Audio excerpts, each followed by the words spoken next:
67 വർഷങ്ങൾക്ക് മുമ്പ് 1956 നവംബർ 1 രൂപീകൃതമായ കേരളം. കേരളത്തിനങ്ങനെ പ്രായമൊന്നും ആയിട്ടില്ല. പക്ഷേ കേരളത്തിൽ ജീവിക്കുന്നവരുടെ കാര്യം അങ്ങനെയല്ല. പ്രായാധിക്യത്താൽ തളരുകയാണ് കേരള ജനത. നമ്മുടെ യുവജനങ്ങൾ നാടുവിടുകയാണ്. യുവത്വം കേരളത്തിന് നഷ്ടപ്പെടുകയാണ്. ലഹരി പോലെ തന്നെ കേരളത്തെ കാർന്നു തിന്നുന്ന മറ്റൊരു വിപത്തായി ഈ നാടുവിടുന്ന യുവജനങ്ങളും കുട്ടികളും ഇന്ന് കേരളത്തിൽ മാറിക്കൊണ്ടിരിക്കുകയാണ്. ഈ വിഷയത്തിൽ നമ്മളോടൊപ്പം നേർക്കാഴ്ചയിൽ പങ്കുചേരുന്നത് പ്രമുഖ സാമൂഹിക നിരീക്ഷകനും ആലുവ പൊന്തിഫിക്കൽ ഇൻസ്റ്റിറ്റ്യൂട്ടിലെ പ്രൊഫസറുമായ റവറൻഡ് ഡോക്ടർ ജോഷി മയ്യാറ്റിൽ അച്ഛനാണ്. അച്ഛാ, സ്വാഗതം.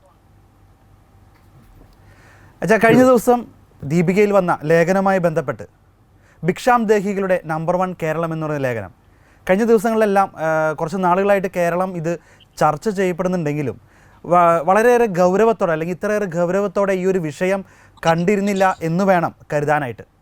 അച്ഛൻ പറയുന്ന കണക്കുകളെല്ലാം നമ്മളെ ഞെട്ടിപ്പിക്കുന്ന കണക്കുകളാണ്. എന്താണ് അച്ഛാ കേരളത്തിൻ്റെ ഈ ഒരു അവസ്ഥ ഇങ്ങനെ പോയാൽ അത് എവിടെ ചെന്നെത്തും?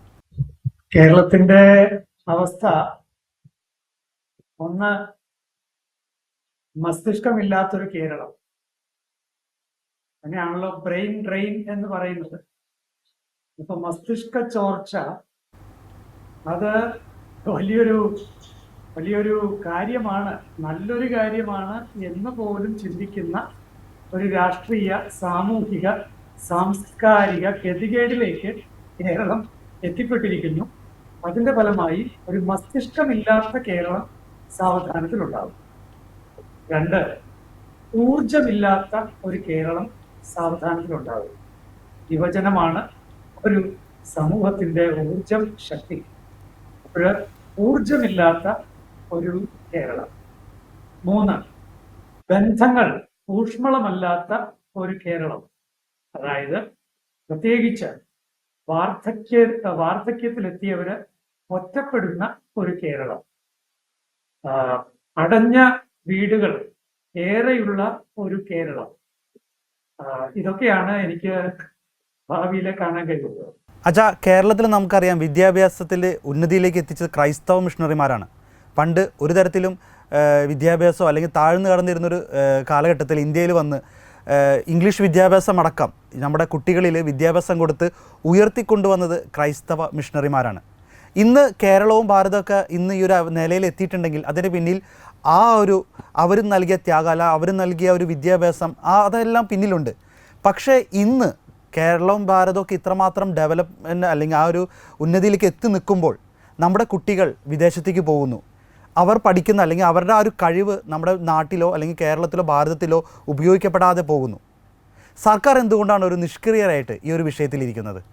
അതായത് യാതൊരു ഭരണ പാടവവും ഇല്ലാത്ത രാഷ്ട്രീയക്കാരുടെ കയ്യിൽപ്പെട്ട് കേരളം ഈ ഗതികേടിൽ എത്തിയതാണ്.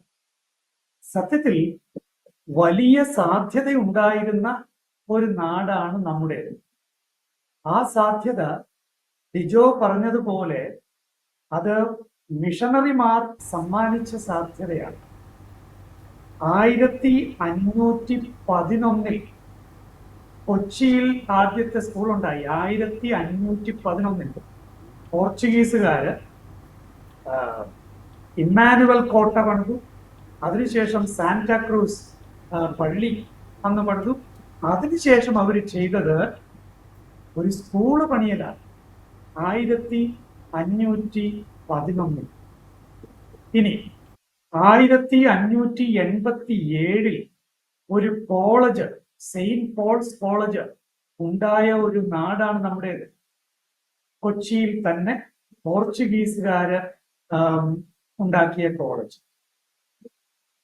ഇനി മുന്നോട്ട് പോകുമ്പോൾ പിന്നീട് വന്ന വിദേശ മിഷണറിമാര്, പ്രത്യേകിച്ച് ഇംഗ്ലീഷ് വിദ്യാഭ്യാസം എന്നൊക്കെ പറയുമ്പോൾ ബ്രിട്ടീഷുകാരെത്തിയതിനു ശേഷം, അപ്പോ ബ്രിട്ടീഷുകാര് ഇവിടെ ആരംഭിച്ച വിവിധങ്ങളായ വിദ്യാഭ്യാസ സ്ഥാപനങ്ങൾ മെക്കാളെ പ്രഭുവിന്റെ സ്വാധീനം കൊണ്ട് ആയിരുന്നിരിക്കണം 1817 ഒരു തിരുവിതാംകൂർ വിദ്യാഭ്യാസ ബില്ല് പാസ്സായ നാടാണ് 1817.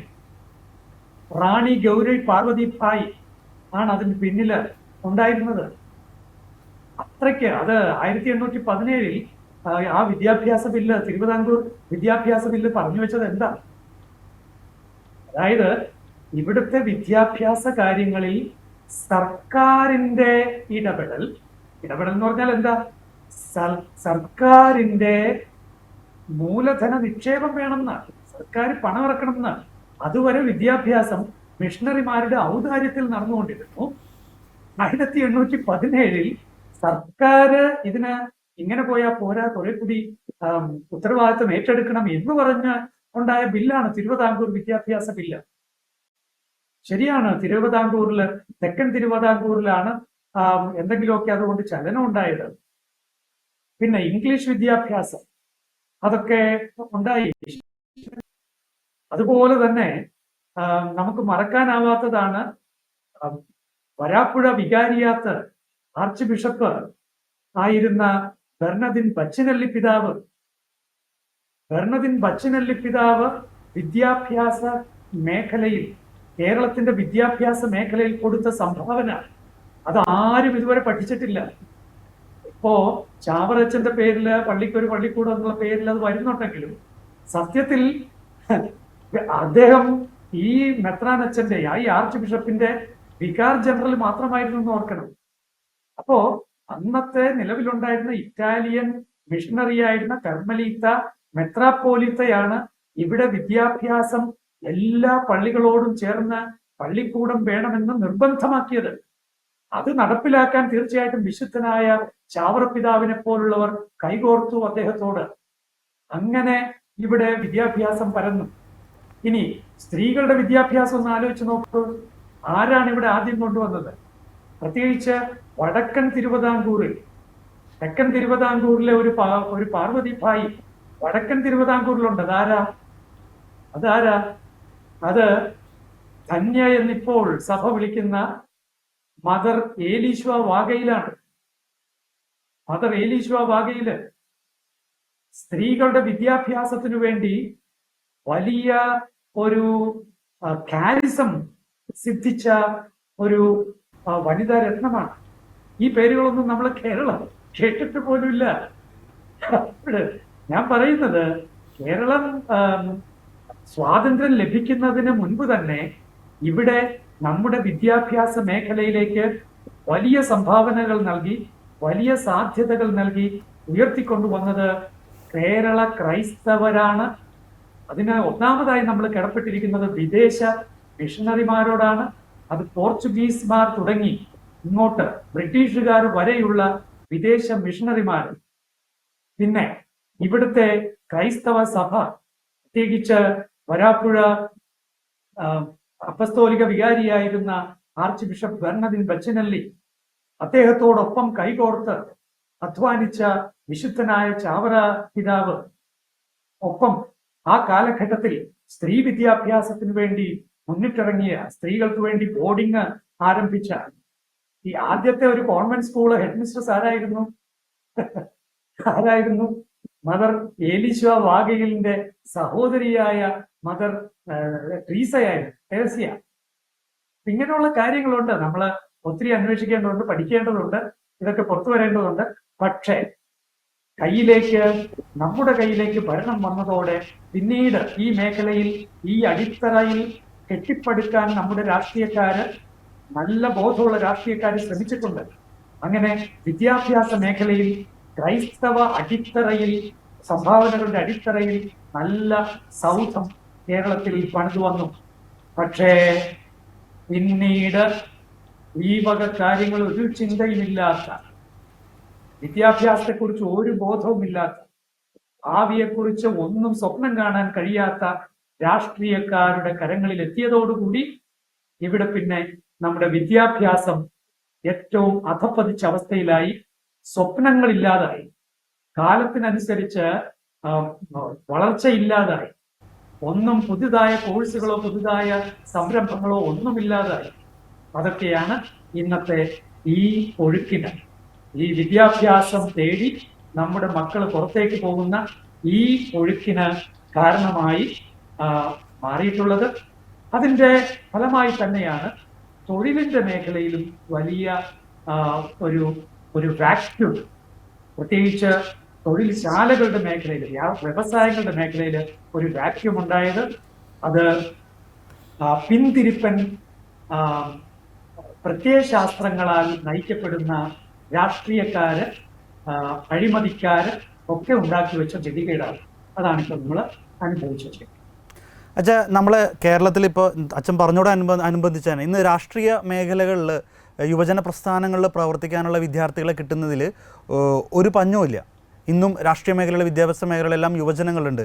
അവർക്ക് വേണ്ടി സമരം ചെയ്യാനും തല്ലാനും വെട്ടാനും എല്ലാം യുവജനങ്ങൾ പോകുന്നു. പക്ഷേ മറ്റ് മേഖലകളിലേക്ക് അല്ലെങ്കിൽ ജോലി മേഖലകളിലേക്കുള്ള യുവജനങ്ങളാണ് ഇന്ന് വളരെയധികം കുറവ് വരുന്നത്. ഇതിൻ്റെ പിന്നിലുള്ള കാര്യം എന്താണെന്ന് പറയാം വെച്ചാൽ? രാഷ്ട്രീയക്കാർക്ക് ഒറ്റ ആഗ്രഹമേ ഉള്ളൂ, ഊർദ്ധശ്വാസം വലിച്ചുകൊണ്ടിരിക്കുന്ന അവരുടെ പാർട്ടികൾക്ക് അല്പം യുവ രക്തം വേണം, എങ്ങനെയെങ്കിലും ജീവൻ വെപ്പിച്ചെടുക്കാൻ. പണ്ട് യയാതിയുടെ ഒരു കഥയുണ്ടല്ലോ, അപ്പോ വൃദ്ധനായി തീരാറായി ഇങ്ങനെ പോയിക്കൊണ്ടിരിക്കുകയാണ്. പക്ഷെ അപ്പൊ ചെറുപ്പക്കാരുടെ ബ്ലഡ് വേണം, ചെറുപ്പക്കാരുടെ ഊർജം വേണം, ചെറുപ്പക്കാരുടെ ഭാവി നശിപ്പിച്ചുകൊണ്ട് പാർട്ടിക്ക് എങ്ങനെയെങ്കിലും ചാകാതെ പിടിച്ചു നിൽക്കും. അതിനുവേണ്ടിയുള്ള തത്രപ്പാടാണ് ഇവിടെ ഇപ്പൊ കണ്ടുകൊണ്ടിരിക്കുന്നത്. അതുകൊണ്ട് വെട്ടാനും കുത്താനും രാഷ്ട്രീയ സമരങ്ങൾ നടത്താനും ചെറുപ്പക്കാരെ വളർത്തിക്കൊണ്ടിരിക്കും. അതിനുവേണ്ടി എന്തു വേണം? വിവരമില്ലാത്ത ചെറുപ്പക്കാർ വേണം, ചിന്തിക്കാൻ കഴിയാത്ത ചെറുപ്പക്കാർ വേണം. അതിന് മാർക്ക് ഒത്തിരി കൂടുതൽ വേണം, പക്ഷെ ഒന്നിനും വിവരം ഉണ്ടാവരുത്. കാരണം തങ്ങളുടെ കൊടി പിടിക്കാൻ ഇവിടെ ആള് വേണം. അതിനുവേണ്ടി മാത്രമുള്ള തങ്ങളുടെ പാർട്ടികൾ നശിക്കാതിരിക്കാനുള്ള ചെറുപ്പക്കാരെ ഉണ്ടാക്കിയെടുക്കാനുള്ള തത്രപ്പാട്, അതിന് യഥാർത്ഥ വിദ്യ അവർക്ക് ഉണ്ടാവരുത് എന്നൊരു ദുർബന്ധം, അത് തന്നെയാണ് ഇവിടെ ഇപ്പോൾ കണ്ടുകൊണ്ടിരിക്കുന്നത്. അതുകൊണ്ട് തന്നെ നേതൃനിരയിലേക്ക് വരുന്ന ചില പാർട്ടി ചെറുപ്പക്കാരെ ഒന്ന് ശരിക്കൊന്ന് പഠിച്ചു നോക്കൂ. അവരുടെയൊക്കെ വിദ്യാഭ്യാസ യോഗ്യത ഡോക്ടറേറ്റ് ഒക്കെ കാണും, പക്ഷെ എന്തിലാണ് അവരുടെ ഡോക്ടറേറ്റ് എന്ന് വാ തുറന്നാൽ അറിയാം. അവരുടെ ഡോക്ടറൽ തീസിസ് ഓരോന്നും എടുത്തിരുന്ന് ഒന്ന് നോക്കൂ, അതിന്റെ പിന്നിൽ എന്തൊക്കെയാണെന്ന് നമുക്ക് കൃത്യമായിട്ട് മനസ്സിലാവും. അതുകൊണ്ട് ഓരോരുത്തരുടെയും ഈ പറയുന്ന രാഷ്ട്രീയ പ്രസ്ഥാനങ്ങളിൽ കയറി വന്നിട്ടുള്ള യുവാക്കളുടെ പഠനം ഒന്ന് എടുത്തു നോക്കുക.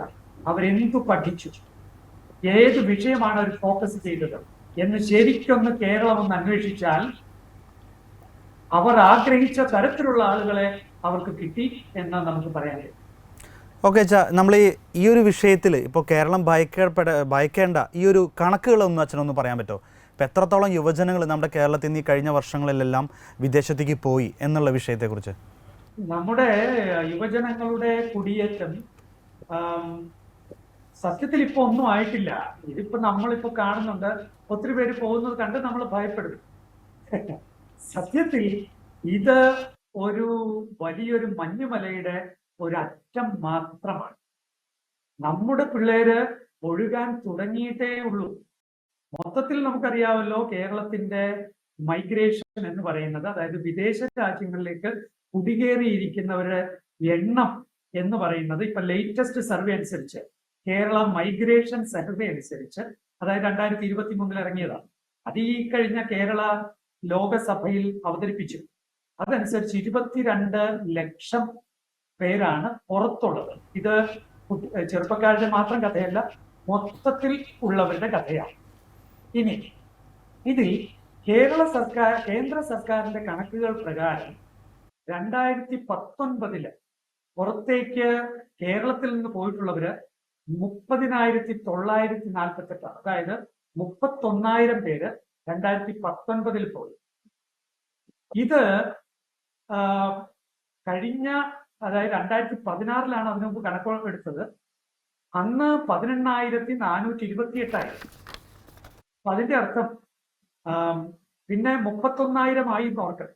അതായത് 2,500 പേര് കൂടുതൽ ഉണ്ടായി.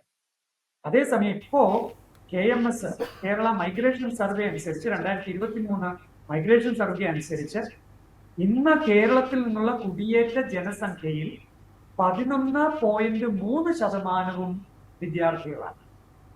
11.3%. 2018 1,29,763 അവസാനത്തെ കണക്കനുസരിച്ച്, 2018 കണക്കനുസരിച്ച്. പക്ഷേ 2023 2,50,000 പേര് പുറത്ത് പോയിട്ടുണ്ട്, 2018 കണക്കനുസരിച്ച്. ഇനി ഇപ്പോൾ നമ്മുടെ ഈ IELTS രജിസ്റ്റർ ചെയ്തിരിക്കുന്നവരുടെ എണ്ണം 2 ലക്ഷമാണ്. 2 ലക്ഷം. ഇനി അതുകൂടാതെ മറ്റ് ഭാഷകൾ പഠിക്കുന്നവരുടെ എണ്ണമോ അതിലും ഭീമമാണ്. അപ്പോൾ ഈ രീതിയിൽ നോക്കിയാൽ നമ്മളിപ്പോൾ കാണുന്നത് വളരെ ചെറിയൊരു കാര്യം മാത്രമാണ്. 2.5 ലക്ഷം മാത്രമാണ് 2018 അല്ല 2023 പോയിട്ടുള്ളത്, കഴിഞ്ഞ വർഷം പോയിട്ടുള്ളത്. അതായത് ഇനി വരുന്ന 1-2 വർഷങ്ങൾക്കുള്ളിൽ ഇതിന്റെ ഇരട്ടി കുതിച്ചുചാട്ടം ഉണ്ടാവും. അതായത് 5 ലക്ഷം മിനിമം പോകും. പിന്നെ അടുത്ത 1-2 വർഷങ്ങൾക്കുള്ളിൽ അത് 10 ലക്ഷമോ 15 ലക്ഷമോ ആയിട്ട് മാറും.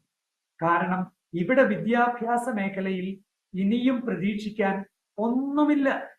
ഇപ്പോൾ പോലും ഗൗരവമായ വിചിന്തനങ്ങൾ, ഗൗരവമായ കോഴ്സുകൾ, തൊഴിൽ ഉറപ്പാക്കുന്ന കോഴ്സുകൾ, നല്ല വേതനം ഉറപ്പാക്കുന്ന കോഴ്സുകൾ ഇല്ല. ഇപ്പോൾ പോലും ചിന്തിക്കാനുള്ള വിവേകമോ അതിനുള്ള ത്രാണിയോ ഇപ്പോൾ പോലും നമ്മുടെ രാഷ്ട്രീയ മേധാവികൾക്കോ ഉദ്യോഗസ്ഥ മേധാവികൾക്കോ ഈ മേഖലകളിൽ വാഴുന്നവർക്കോ ഇല്ല എന്നുള്ളതാണ്. അതുകൊണ്ട് ഞാൻ പറയുന്നത്, നമ്മൾ വിചാരിക്കുന്നതിനേക്കാൾ വളരെ വലിയൊരു കുത്തൊഴുക്കാണ് ഇനിയുള്ള വർഷങ്ങളിൽ ഉണ്ടാകാൻ പോകുന്നത്. അച്ഛാ, നമ്മളിപ്പോൾ പൊതുവായിട്ട് കേരളത്തിലെ യുവജനങ്ങളുടെ അവസ്ഥയെ നമ്മൾ സംസാരിച്ചത്. പക്ഷേ മറ്റൊരു കാര്യത്തിൽ നോക്കുകയാണെങ്കിൽ കേരളത്തിലെ ക്രൈസ്തവ സഭകൾ ഇതേറെ ഗൗരവത്തോടെ കാണുന്നുണ്ട്.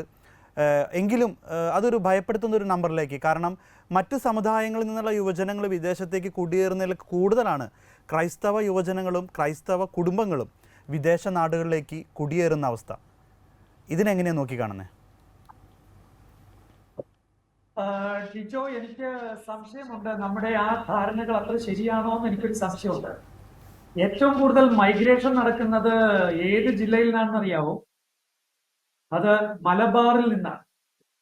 അത് വിദ്യാർത്ഥികളുടെ ഒഴുക്കിലും 1ാം സ്ഥാനത്ത് നിൽക്കുന്നത് മലബാർ ഏരിയയാണ്. അപ്പൊ അതുകൊണ്ട് നമ്മൾ പലപ്പോഴും പറഞ്ഞു കേൾക്കുന്ന ആ ഒരു ഭയമുണ്ടല്ലോ, ക്രൈസ്തവരാണ് ഒഴുകുന്നതെന്നുള്ളത്, അത് ഒന്നുകൂടി നമ്മൾ അന്വേഷിക്കണം, പഠിക്കണം എന്നാണ് എനിക്ക് പറയാനുള്ളത്. അപ്പോൾ ഞാൻ വിചാരിക്കുന്നത് മുസ്ലിം ചെറുപ്പക്കാരാണ് ഏറ്റവും കൂടുതൽ കുടിയേറ്റങ്ങളിൽ നിന്ന് നടത്തുന്നത്. അത് യൂറോപ്പിലേക്ക് തന്നെയും കേരളത്തിൽ നിന്ന് കാര്യമായി കുടിയേറ്റങ്ങൾ ഉണ്ട്. അതുകൊണ്ട് ആ ഒരു ധാരണ ഒന്ന് തിരുത്തേണ്ടതുണ്ടെന്ന് ആദ്യമേ പറഞ്ഞിട്ട് ഞാൻ മുന്നോട്ട് പോവുകയാണ്. ക്രൈസ്തവരെ സംബന്ധിച്ച് തീർച്ചയായും ഗൗരവതരമായ അവസ്ഥയുണ്ട്. കാരണം എന്താ? നമ്മുടെ ജനന നിരക്ക് വളരെ ശുഷ്കമാണ്.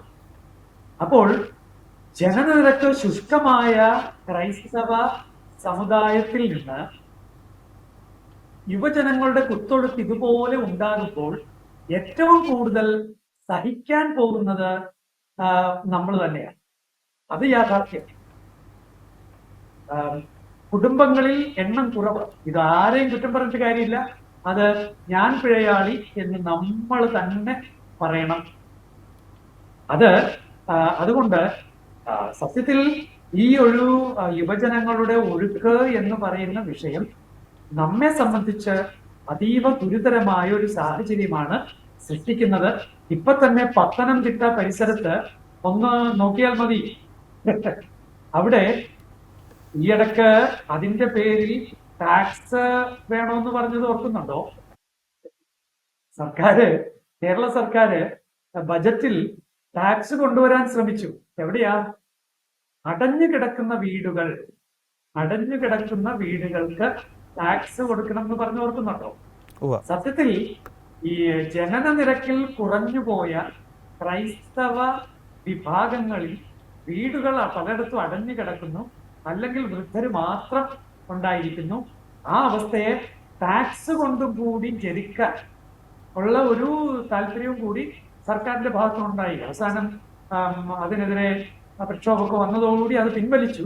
പക്ഷെ ഓർക്കണം, അതായത് ഈ ഗതികെട്ടവന്റെ തലയില് ഈ തേങ്ങ വീഴുന്നു എന്ന് പറഞ്ഞ പോലെ, അല്ലെങ്കിൽ ഇടിവെട്ടേറ്റവന് പാമ്പ് കടിച്ചു എന്ന് പറയുന്നത് പോലെ, നമുക്ക് ഇത്തരത്തിലുള്ള ഒരു ദുരന്ത അവസ്ഥയിലൂടെ കടന്നു പോകുമ്പോഴും ഇവിടെ പിന്നിൽ നിന്ന് കുത്താൻ ഇവിടെ അകത്ത് തന്നെ രാഷ്ട്രീയ മേഖലയിലും ഭരണമേഖലയിലും സാംസ്കാരിക സാമൂഹ്യ മേഖലയിലും വളരെ ശ്രദ്ധാപൂർവം ജാഗ്രതാപൂർവം ചിലരൊക്കെ ഉണർന്ന് പ്രവർത്തിക്കുന്നുണ്ട് എന്നുകൂടി നമ്മൾ തിരിച്ചറിയുമ്പോഴാണ് നമ്മുടെ ഈ ഗതികേടിന്റെ ആഴം നമുക്ക് മനസ്സിലാവും.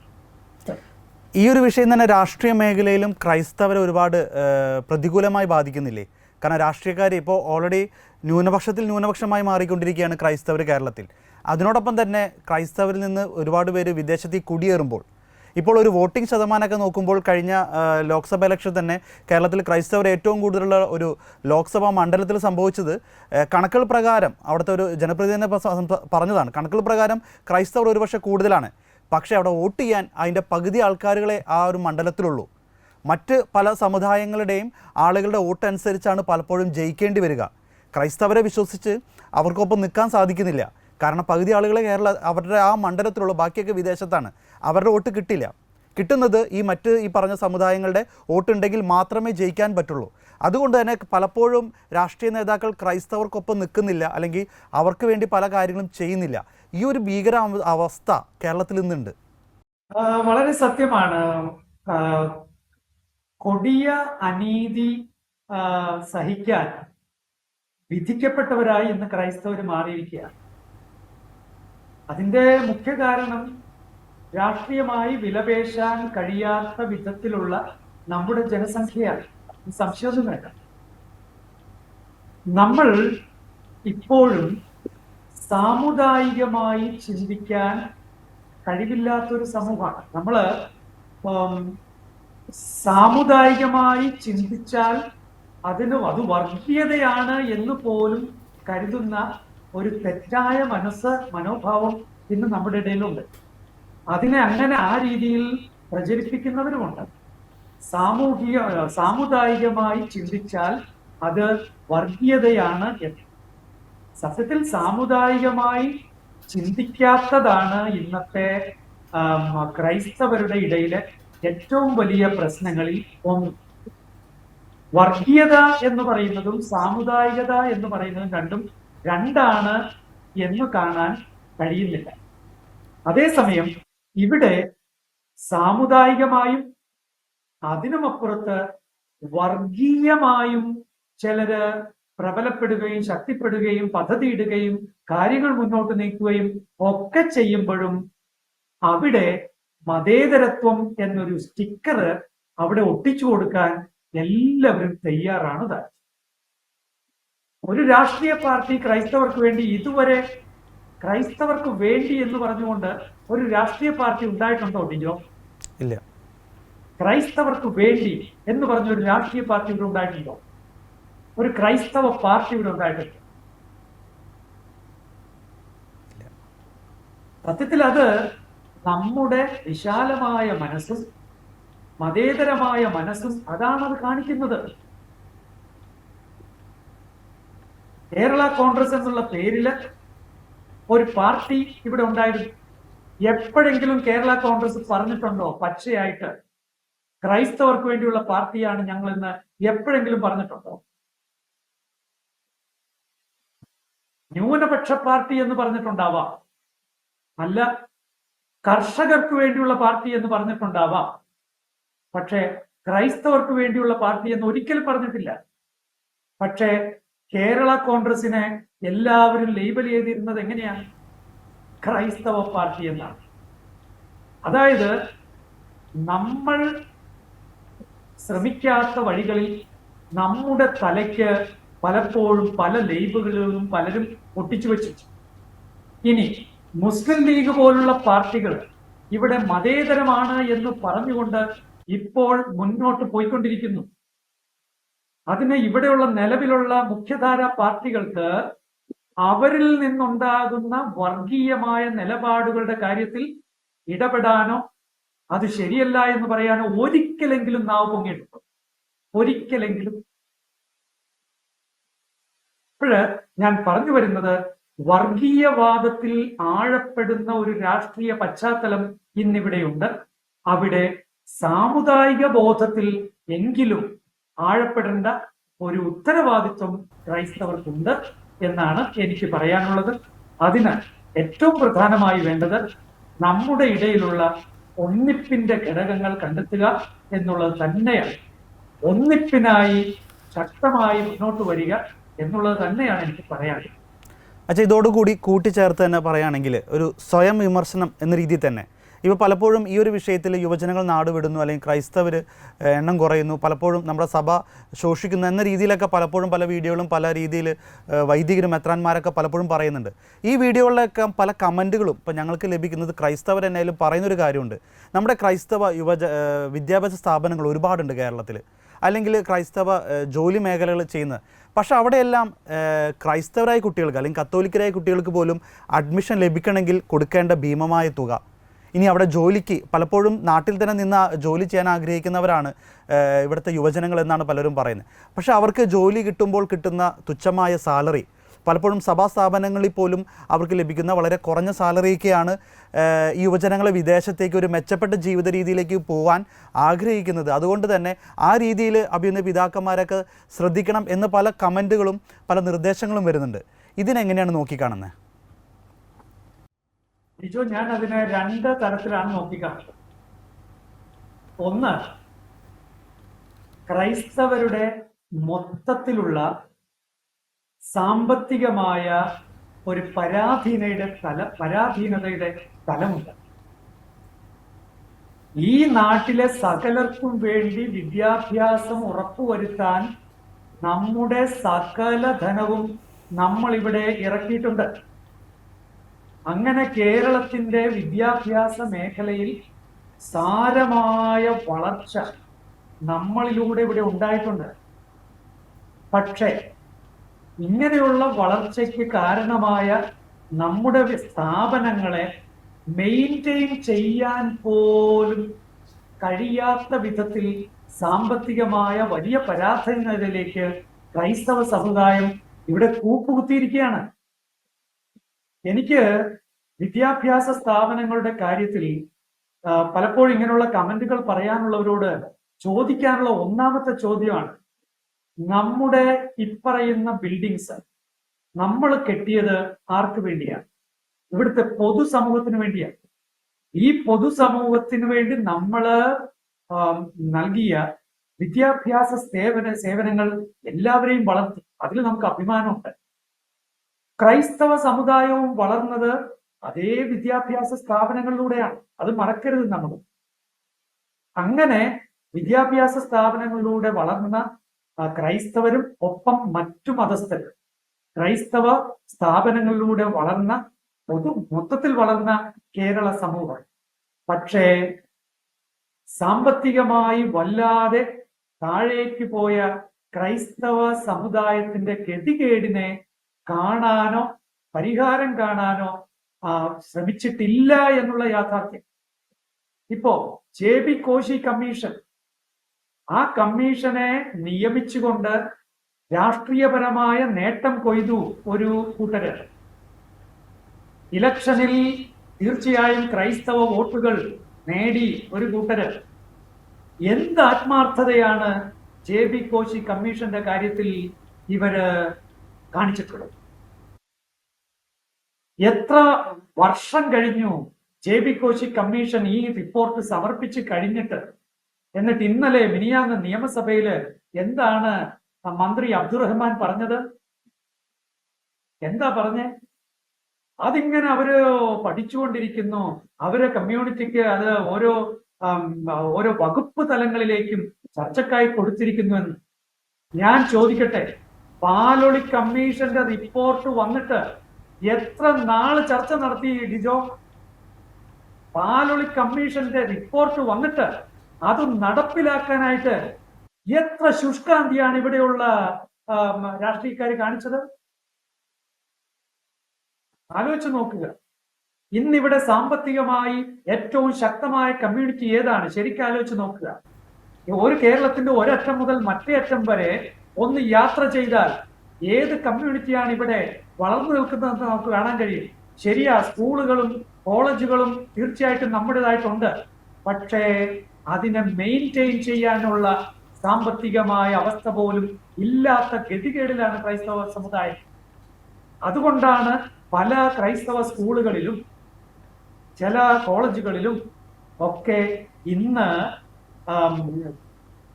ഡൊണേഷൻ വാങ്ങേണ്ട ഗതികേടിലേക്ക് ക്രൈസ്തവ സമുദായം എത്തിയിരിക്കുന്നത് എന്നൊക്കെ. അല്ലെങ്കിൽ എങ്ങനെയാണ് ഇതെല്ലാം മുന്നോട്ട് കൊണ്ടുപോകുക? കടുത്ത നന്ദികേടാണ് കേരള ഭരണകൂടം ക്രൈസ്തവ സമുദായത്തോട് കാണിച്ചു കൊണ്ടിരിക്കുന്നത്. കടുത്ത നന്ദികേട്. അതുകൊണ്ട് ഡിജോ, ഞാൻ അതിനെ ഒരു വശത്ത് നിന്ന് കാണുന്നത് അങ്ങനെയാണ്. ഇനി രണ്ടാമത്തെ വശം, അതൊരു ആത്മവിമർശനത്തിന്റെ വശമാണ്. നോക്കണം, വിദ്യാഭ്യാസ മേഖല ഒരു മിഷൻ മേഖലയായി കരുതിയവരാണ് നമ്മൾ. വിദ്യാഭ്യാസത്തിലൂടെ ഇവിടെ വെളിച്ചം പരക്കുമ്പോൾ യേശുവിന്റെ സുവിശേഷവും അതിലൂടെ പരക്കണം. അതിനുവേണ്ടിയാണ് നമ്മുടെ വിദ്യാഭ്യാസ സ്ഥാപനങ്ങൾ ആരംഭിച്ചത്.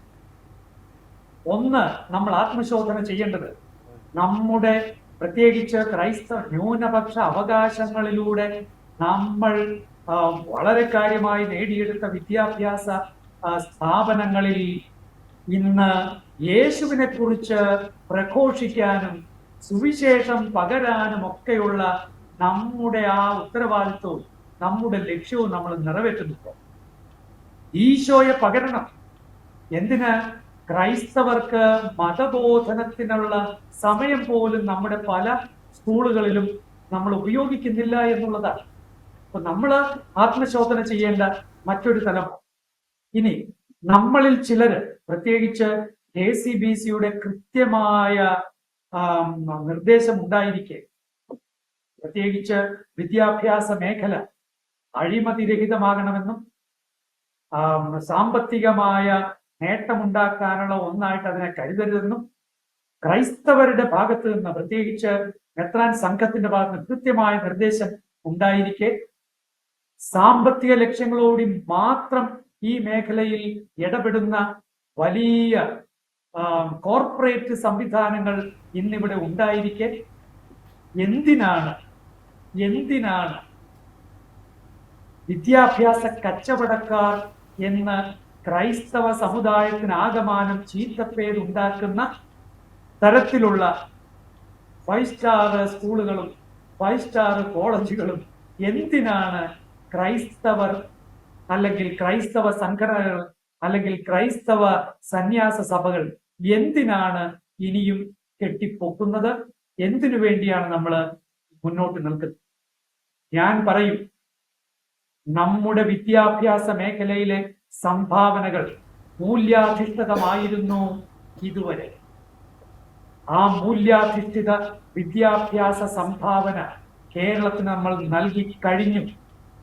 ഇനി ഇത് കൊയ്ത്തുകാരുടെ അല്ലെങ്കിൽ കോർപ്പറേറ്റുകളുടെ ലോകമാണ്. വിദ്യാഭ്യാസ കച്ചവടക്കാരുടെ ലോകമാണ്. ആ ലോകത്തിൽ ആരോടും മത്സരിച്ചു നിൽക്കാൻ ക്രൈസ്തവർക്കാവില്ല. ക്രൈസ്തവ മൂല്യങ്ങൾ സൂക്ഷിച്ചുകൊണ്ട് അങ്ങനെ നിൽക്കാനാവില്ല.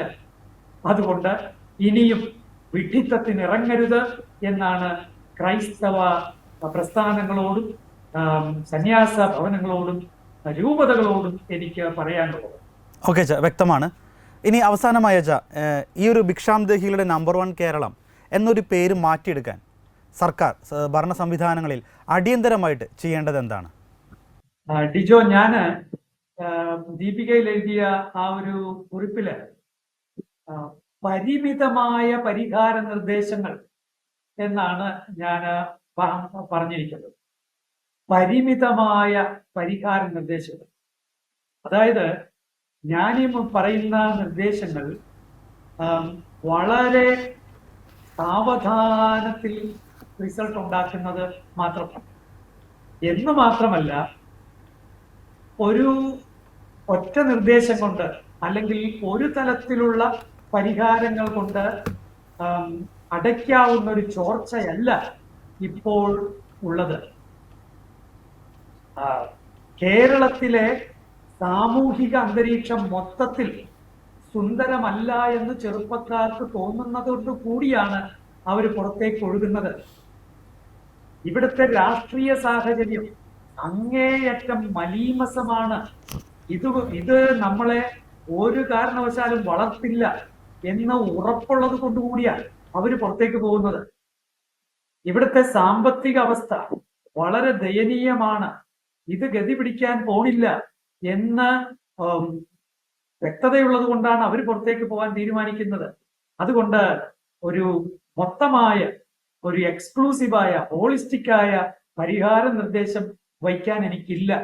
അത് ഇവിടുത്തെ രാഷ്ട്രീയക്കാരും ഇവിടുത്തെ മാധ്യമങ്ങളും ഇവിടുത്തെ സാംസ്കാരിക നേതാക്കളും ഒക്കെ ഗുരുതരമായി ഗൗരവമായി ചിന്തിക്കേണ്ട, ഉദ്യോഗസ്ഥ വൃന്ദങ്ങളും ഒക്കെ ഗൗരവമായി ചിന്തിക്കേണ്ട ഒരു കാര്യമാണ്. എനിക്ക് വയ്ക്കാനുള്ള പരിമിതമായ പരിഹാര നിർദ്ദേശങ്ങൾ അത് വിദ്യാഭ്യാസ മേഖലയെക്കുറിച്ചും തൊഴിൽ മേഖലകളെ കുറിച്ചും മാത്രമാണ്.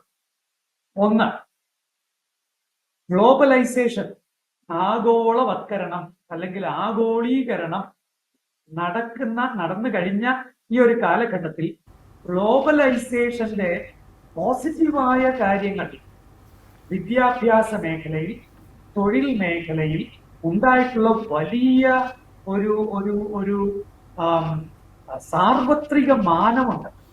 ആ സാർവത്രിക മാനമനുസരിച്ച് ഇവിടെയുള്ള വിദ്യാഭ്യാസ സമ്പ്രദായത്തെയും തൊഴിൽ സംസ്കാരത്തെയും പൊളിച്ചെഴുതാൻ കഴിയുമോ? ഇതാണ് എൻ്റെ ഒന്നാമത്തെ ചോദ്യം. അങ്ങനെ പൊളിച്ചെഴുതണമെങ്കിൽ എനിക്ക് ഉറപ്പായുമുള്ള ഒരു ബോധ്യം, നമ്മുടെ രാഷ്ട്രീയക്കാരുടെ കയ്യിൽ നിന്ന് ഈ രണ്ട് മേഖലകളെയും സ്വതന്ത്രമാക്കിയേ തീരൂ. അന്തർദേശീയ പഠന നിലവാരമുള്ളവരും ലോക പരിചയമുള്ളവരും പ്രഗത്ഭരും അടങ്ങുന്ന ഒരു സ്വതന്ത്ര സംവിധാനത്തിനു കീഴിൽ നമ്മുടെ വിദ്യാഭ്യാസ മേഖല എത്തണം, നമ്മുടെ തൊഴിൽ മേഖലയും എത്തണം. ഇന്നത്തെ രാഷ്ട്രീയക്കാരുടെ കയ്യിൽ, അത് ഇടത്തോ വലത്തോ എന്തുമാകട്ടെ, ഇവരുടെ കയ്യിൽ വിദ്യാഭ്യാസ മേഖലയിലും തൊഴിൽ മേഖലയും വെറും അവരുടെ താല്പര്യങ്ങൾക്ക് വേണ്ടിയുള്ള വെറും കടിഞ്ഞാണുകൾ മാത്രമായി നിലകൊള്ളുകയാണ്. രാഷ്ട്രീയക്കാരെ പുറത്താക്കാതെ നമ്മുടെ വിദ്യാഭ്യാസവും രക്ഷപ്പെടില്ല, നമ്മുടെ തൊഴിലും രക്ഷപ്പെടില്ല. വ്യാപാരവും വ്യവസായവും തമ്മിലുള്ള വ്യത്യാസം പോലും തിരിച്ചറിയാൻ പാടില്ലാത്ത വ്യാപാര മന്ത്രിമാര് വാഴുന്ന ഒരു രാജ്യമാണ്, ഒരു നാടാണ് നമ്മൾ ഓർക്കണം. കുറെ വ്യാപാര സംഗതികളെല്ലാം കൂടി വെച്ചിട്ട് ഇവിടെ വ്യവസായ മേഖല കുതിച്ചുയരുന്നു എന്ന് പറയുന്ന, വ്യാപാരവും വ്യവസായവും തമ്മിലുള്ള വ്യത്യാസം പോലും അറിയാത്ത ആളുകളാണ് ഇന്ന് മാത്രമല്ല കുറെ നാളുകളായിട്ട് നമുക്ക് മന്ത്രിമാരായി വാഴുന്നു. അപ്പോ കച്ചവടം ഇവിടെ പൊടി പൊടിക്കുന്നുണ്ട്, അതിലൊരു സംശയവും വേണ്ട. വ്യാപാരം ഇവിടെ കുതിച്ചു വരുന്നുണ്ട്, ഒരു സംശയവും വേണ്ട. പക്ഷേ അതിനെ വ്യവസായമായി കരുതുന്ന വിഡ്ഢിത്തം ഇനിയെങ്കിലും അവസാനിപ്പിക്കും. തൊഴിൽ അത് കൊണ്ടുവരും എന്ന് വിചാരിക്കുന്ന വിഡ്ഢിത്തം അത് അവസാനിപ്പിക്കാം. വ്യവസായം ഒന്നാണ്, വ്യാപാരം മറ്റൊന്നാണ്. അതുകൊണ്ട് വ്യവസായത്തിന്റെ മേഖലയിലെങ്കിലും രാഷ്ട്രീയ കടിഞ്ഞാൺ വിട്ടാതെ, എനിക്കറിയാം ഞാൻ ഈ പറയുന്നത് നടക്കുന്ന കാര്യമാണ് അച്ചോ എന്ന് എല്ലാവരുടെ മനസ്സിൽ തോന്നും. അങ്ങനെ തോന്നിയാലും കുഴപ്പമില്ല.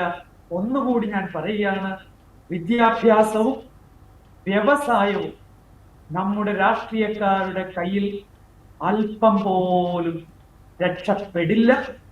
സ്വതന്ത്ര സംവിധാനങ്ങൾ ഉണ്ടാകാൻ നമ്മൾ ഗൗരവമായി ചിന്തിക്കണം. അതിന് രാഷ്ട്രീയ മാനങ്ങൾക്ക് അപ്പുറത്തേക്ക് ചിന്തിക്കാനുള്ള വിശാലമായ ഹൃദയം നമുക്കുണ്ടാവണം. ഇതാണ് എനിക്ക് ഒന്നാമതായി പറയാനുള്ളത്. രണ്ടാമതായി പറയാനുള്ളത്, നമ്മുടെ മസ്തിഷ്ക ചോർച്ചയെ തടയാൻ എന്താണ് തൊഴിൽ മേഖലയിൽ അല്ലെങ്കിൽ വിദ്യാഭ്യാസ മേഖലയിൽ നമുക്ക് ചെയ്യാൻ കഴിയുന്നത്? ചെറുപ്പക്കാരെ ആകർഷിക്കാൻ പോകുന്ന കോഴ്സുകൾ നമ്മൾ ഇൻട്രൊഡ്യൂസ് ചെയ്യണം.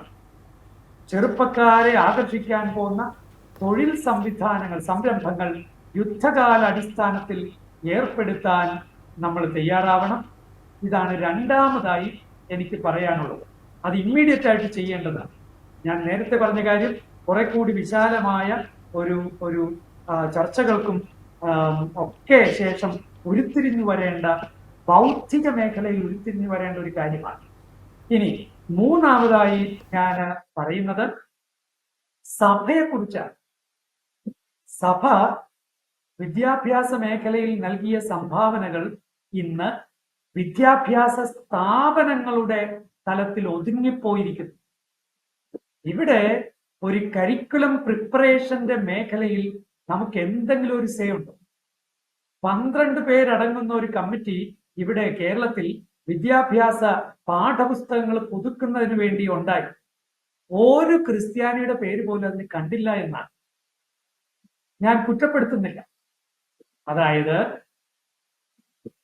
വിദ്യാഭ്യാസ മേഖലയിൽ നമ്മൾ സജീവമായി നിലകൊള്ളുമ്പോഴും വിദ്യാഭ്യാസ സ്ട്രക്ചറുകൾ നമ്മൾ ഒരുക്കി നിൽക്കുമ്പോഴും വിദ്യാഭ്യാസത്തെക്കുറിച്ച് ഗൗരവമായ ഇൻപുട്ടുകൾ നൽകാൻ തക്ക വിധത്തിൽ ഉള്ള ആ ഗൗരവമായ പഠനമോ അതിന് നൽകാൻ പറ്റിയ ആളുകളെ സൃഷ്ടിക്കലോ ഒന്നുകിൽ നമുക്ക് നടക്കുന്നില്ല, അല്ലെങ്കിൽ അങ്ങനെ സൃഷ്ടിച്ചിട്ടും അതിനെ സൈഡ് ലൈൻ ചെയ്യുന്നതിൽ ഇവിടുത്തെ മാഫിയകൾ വിജയിക്കുന്നു എന്നതാണ്.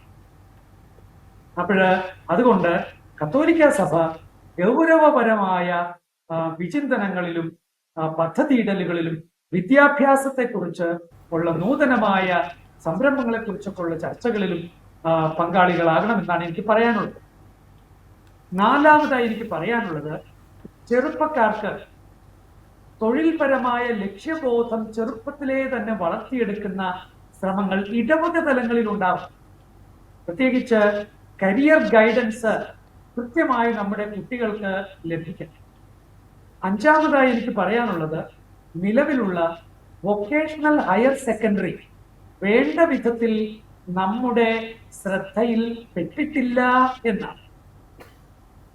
8ാം ക്ലാസ് കഴിഞ്ഞാൽ പിന്നെ 9ാം ക്ലാസ്, പിന്നെ 10ാം ക്ലാസ്, പിന്നെ 10 കഴിഞ്ഞാൽ പിന്നെ +1 +2, അത് കഴിഞ്ഞാലോ ഏതെങ്കിലും കോഴ്സൊക്കെ എടുത്ത് ഡിഗ്രി കഴിഞ്ഞാലോ എന്താ ചെയ്യേണ്ടത്? Post graduation. പിന്നെയോ ഇങ്ങനെ ലക്ഷ്യബോധമില്ലാത്ത പഠനം മുന്നോട്ട് പോകുന്ന ഒരു കാലത്ത് നമ്മുടെ കുട്ടികൾ ലക്ഷ്യമില്ലാത്തൊരിടത്ത് എത്തുന്നു. മറിച്ച് വൊക്കേഷണലായി, തൊഴിൽപരമായി പ്രാവീണ്യമുള്ള കുട്ടികളെ പെട്ടെന്ന് തന്നെ തൊഴിൽ കണ്ടെത്താൻ എളുപ്പമുള്ള വൊക്കേഷണൽ ഹയർ സെക്കൻഡറി സ്കൂളുകളിലേക്ക് കുട്ടികളുടെ ശ്രദ്ധ വിടുന്നത് നന്നായിരിക്കും. 8ാം ക്ലാസ് മുതൽ അവരെ വൊക്കേഷണൽ ഹയർ സെക്കൻഡറിയിലേക്ക് ചേർത്താൽ അവർക്ക് കൃത്യമായ ഒരു പഠന തലവും ഒരു തൊഴിൽ ഓറിയന്റേഷനും ഒക്കെ അവർക്ക് ലഭിക്കും. അത് ശ്രദ്ധിക്കേണ്ടിയിരിക്കുന്നു. 6, ഇൻഡസ്ട്രിയും അക്കാഡമിയും തമ്മിൽ വലിയൊരു വിടവ് ഇന്ന് കേരളത്തിൽ ഉണ്ട്. അതായത് തൊഴിൽ ഓറിയന്റേഷനിലൂടെ വിദ്യാഭ്യാസം ലഭിച്ച് തൊഴിൽ നടത്തിക്കൊണ്ടിരിക്കുമ്പോൾ തന്നെ കമ്പനികളിലേക്ക് പ്രവേശനം ലഭിക്കുന്ന അല്ലെങ്കിൽ തൊഴിൽ സാധ്യതകൾ ഉണ്ടാകുന്ന ഒരവസ്ഥ. ആ തൊഴിൽ സാധ്യതകൾ നൽകാൻ തക്ക വിധം ഉന്നത വിദ്യാഭ്യാസ സ്ഥാപനങ്ങളുടെ കരിക്കുലത്തെ ശരിക്കും ഉടച്ചു വാർക്കേണ്ടതുണ്ട്. ചുരുക്കി പറഞ്ഞാൽ എംപ്ലോയബിലിറ്റി ഉറപ്പാക്കുന്ന വിദ്യാഭ്യാസം നമ്മൾ ശ്രദ്ധിക്കേണ്ടിയിരിക്കുന്നു. അവസാനമായി എനിക്ക് പറയാനുള്ളത്, +2 പൂർത്തിയാക്കിയവർക്ക്, കോളേജ് പഠനം നടക്കുന്നവർക്ക്, അതോടൊപ്പം ഏൺ വൈൽ യു ലേൺ, പഠിക്കുമ്പോൾ തന്നെ സമ്പാദനവും ഉണ്ടാവുക. പഠനത്തോടൊപ്പം സമ്പാദനം. മറ്റിടങ്ങളിലൊക്കെ നമ്മുടെ സമയക്രമീകരണം കൊണ്ട് രാവിലെ മുതൽ വൈകുന്നേരം വരെ കോളേജിൽ ഇരിക്കേണ്ട ഒരു അവസ്ഥയിൽ പിള്ളേര്, പിന്നെ തൊഴിലിന് പ്രത്യേകിച്ച് ഏണിങ് നടത്താൻ പറ്റാത്ത അവസ്ഥയുണ്ട്. അത് സമയക്രമീകരണം നടത്തണം. എനിക്കറിഞ്ഞുകൂടാ പുതിയ വിദ്യാഭ്യാസ നവീകരണ പദ്ധതികളിൽ ഇത് എങ്ങനെയാണ് സാധിക്കുക എന്നെനിക്ക് അറിഞ്ഞുകൂടാ. ഏതായാലും ഇത് ഏൺ വൈൽ യു ലേൺ എന്നുള്ള സംവിധാനം ഏർപ്പെടുത്താൻ പറ്റുന്നൊരു സാഹചര്യം നമുക്ക് ഉളവാക്കേണ്ടിയിരിക്കുന്നു. ഇങ്ങനെ 7 പരിമിതമായ പരിഹാര നിർദ്ദേശങ്ങളാണ് എനിക്ക് മുന്നോട്ട് വയ്ക്കാനുള്ളത്. തീർച്ചയായിട്ടും അച്ഛൻ വളരെ പ്രാധാന്യം അർഹിക്കുന്ന നിർദ്ദേശങ്ങളാണ് അച്ഛൻ ഇപ്പോൾ വളരെ ചുരുങ്ങിയ സമയം കൊണ്ട് തന്നെയായാലും അച്ഛൻ നമ്മുടെ പ്രേക്ഷകർക്കും അല്ലെങ്കിൽ സർക്കാർ സംവിധാനങ്ങൾക്കും നൽകിയിരിക്കുന്നത്. എന്തായാലും ഈ നാടുവിടുന്ന യുവജനങ്ങൾ അല്ലെങ്കിൽ കുട്ടികൾ, അത് നമ്മുടെ കേരളത്തെ കാത്തിരിക്കുന്ന വലിയൊരു വിപത്താണ്. അച്ഛൻ്റെ ഈ ഒരു കഴിഞ്ഞ നിമിഷങ്ങളിലൂടെയുള്ള ഈ ഒരു പ്രതികരണങ്ങളിൽ നിന്നെല്ലാം നമുക്കത് വളരെയധികം വ്യക്തമായി. എന്തായാലും ഇത്ര സമയം ഈ ഒരു വിഷയത്തിൽ ഞങ്ങളോടൊപ്പം ചേർന്ന അച്ഛന് ഒരുപാട് നന്ദി അച്ഛൻ. Okay, thank you. അടുത്ത ആഴ്ച മറ്റൊരു പ്രധാന വിഷയമായി നമുക്ക് വീണ്ടും കാണാം. നന്ദി.